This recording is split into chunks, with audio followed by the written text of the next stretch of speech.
Hello and welcome to this short introduction to the theory of mentoring.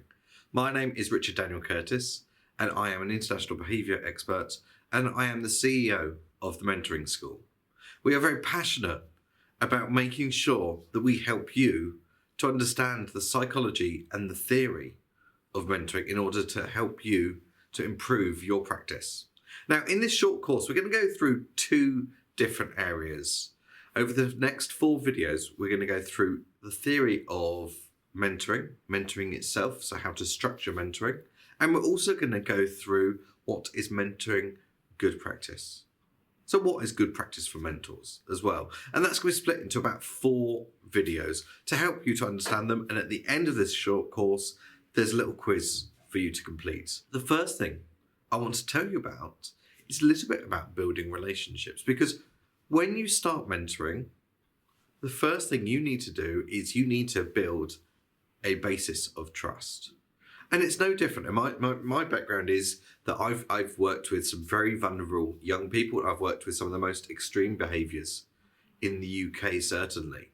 And I've been involved with mentoring many young people and also mentoring many adults as well. Now, when you're doing that, the first thing you need to do is you need to encourage them to trust you. And so maybe you're going to start off by giving a little bit of yourself away. You're going to find some common ground. Something that I've just done, for example, is I've qualified myself to you. I've started off explaining that I'm a behaviour expert. I've said that I'm here, what I'm here to achieve. So I've set the expectations, I've set the boundaries. I've explained to you that there are 4 videos. I've told you what's happening at the end of the course. So I've made it very clear the basis of our relationship. I've given you a little bit of an insight into my background, into my experience. I've told you that I've worked with young people and I've also worked with adults, and I've been involved with mentoring both. And now obviously I'm the CEO of the Mentoring School. And so I write and deliver mentoring courses. And so what that's done is hopefully it's given you a sense of trust that I know what I'm talking about. And it's no different when you start a mentoring relationship. You need to build that relationship. And sometimes it's going to be about finding that common ground. It might be, for example, you have the same interest in football or different football clubs. So that's always very entertaining. Hearing 2 rival football supporters, having a conversation. But actually, it might be you talk about what you do in the workplace. It might be you talk about your experience. And that's where you find that common interest. But what we see in the mentoring relationship is actually initially what you're going to do is you're going to focus on a firm, trusting relationship. And that is really important, because when it comes to thinking about longer term mentoring, when it comes to that mentoring relationship, it's all formed on that basis of trust. And part of that conversation needs to be about establishing the boundaries. I'm going to talk more about boundaries of mentoring later on in this course, but it's really important that when you first start that mentoring relationship, that actually you establish, okay, well, these are the boundaries. This is what I'm here to do. This is not what I'm here to do. If actually you say something, that makes me believe that actually someone may be in danger, or you may be in danger, or there's a threat to other people, or that a crime has been committed, then actually that would be an occasion that I would probably break the confidentiality of our mentoring session. But likewise, actually, if someone came to me and said, oh, in your mentoring session, can you say such and such to you? Then actually, I wouldn't do that, because actually mentoring is all about you. It's about what you're going to bring to our sessions, and I'm going to help you with what you bring. And can you see that as a mentor, it's really important that you say these things, that you establish that right at the start. You say, this is where that line is. I am friendly. I'm not your friend, but I am friendly. I'm here for you. You establish when you're going to meet. You establish what type of mentoring you're going to do, and more of that in the next video. But it's really fundamental that actually your whole relationship is built on that sense of trust. And this feeds into very nicely how we structure mentoring conversations, because our mentoring conversations are always based on a sense of trust. Mentoring conversations are always based on safety. And so I'm going to introduce you to something called the Mentor's Mantra. And the Mentor's Mantra is a 4-step way of structuring your conversation with your mentees. The first step is always to make your mentee feel safe. Now, the first step is always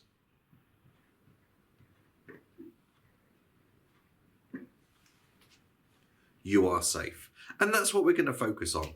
We're going to focus on actually making sure that we're in a room where we're not going to be interrupted. We're making sure that we've established those boundaries, that actually there's not something else that's worrying them that kind of they need to talk through, for example. Because there's no point in trying to have a conversation, let's say, there's no point at all in trying to have a conversation about how they're getting on within their team when actually they're facing homelessness or something like that, because if you understand Maslow's hierarchy of needs, then that's a higher need, and so that will be taking over, and so that will be taking precedence. So therefore, the first stage of the mentor's mantra is always to make your mentee feel safe. Make sure your mentoring is happening somewhere you're not going to be interrupted, somewhere that actually you can maintain that confidentiality, that you've established those boundaries, that actually there's not something that's more important for your mentee that's worrying them, that's stopping them from or would stop them from engaging with this mentoring conversation. The second stage is about making it all right to think about whatever their issue is.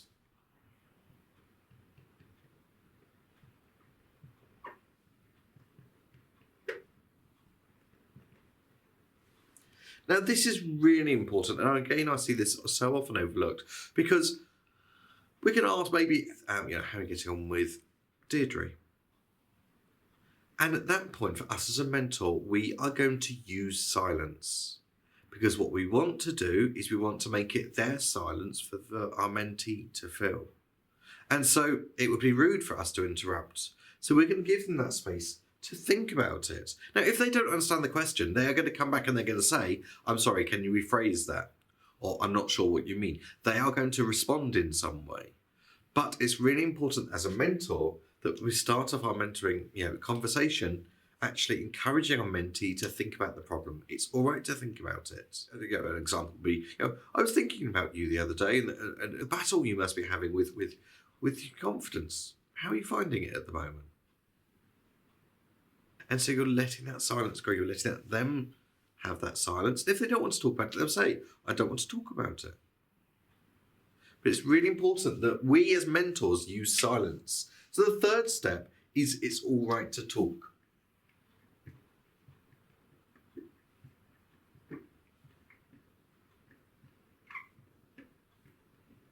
Now, this is not about you talking as the mentor. This is about listening to your mentee talk. Because once you've given them enough space to think about it, what you'll find is that they talk. They speak through whatever their issue is. And so actually what you are going to do as the mentor is you're going to listen. You're just going to, maybe say, tell me more about that. Or, okay. So you're going to use your active listening skills. And then finally, the final step of the mentor's mantra is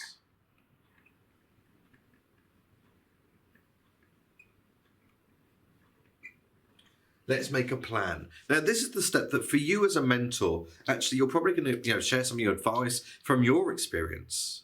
Now, for a mentor, and this is one of the big things with mentoring and coaching, a mentor is someone generally who has walked the walk already. So what you're going to do is you're going to use the first 3 stages to identify what experiences you've got that you can then share that would help influence it. And what you're going to do is you're going to propose a series or make a series of suggestions to your mentee. You can give them some advice, but ultimately it's your mentee that has to take responsibility for that plan in the end. It's not going to be you as the mentor are not going to be doing that plan. It's about the mentee doing that plan. And so it's really important that actually we go through these stages because you make them feel safe. You help them to give them the space to think about the issues that they've got, help them to talk about those issues, share your experience and make a plan, make some suggestions, and actually help the mentee to make a plan. So that is the mentor's mantra. Now, I'm going to pause this video and I'm going to talk again to you more about this in the next video. All right, guys, see you soon.